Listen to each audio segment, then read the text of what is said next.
What's up everybody, I hope you're all having fantastic day. I'm joining you today with my Tim Hortons cup of coffee from our famous Canadian coffee shop.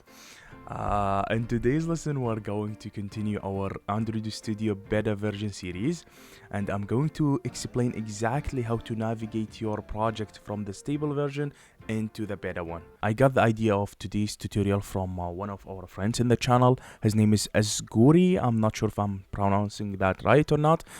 He was asking, I have a stable Android Studio version. I want to update it into the beta 4.2 version, but I have some projects Flutter in my stable version Android Studio. How I can get all the projects to my new beta version Studio? Before we start our tutorial today, let me know in the comments what version of Android Studio are you using at the moment, and if you have any other questions, just post them down below. I'll be more than happy to answer them.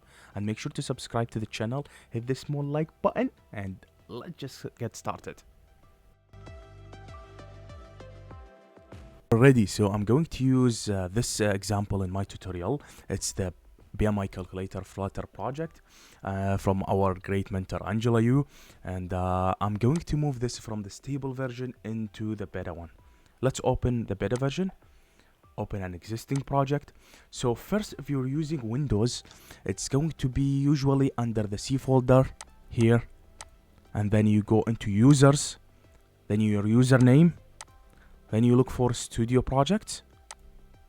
You'll be finding it here. Let's open it. Okay, here you go. And if you guys don't know where you initially saved it, we have a different way, another way to find that out. Let's go back into the stable version, and we have the project opened here. We go to VCS, local history, show history, and then you will be finding the path on the top. See users, my username, project, and this is the one. That's all you need to do if you want to move the project from the stable into the beta version.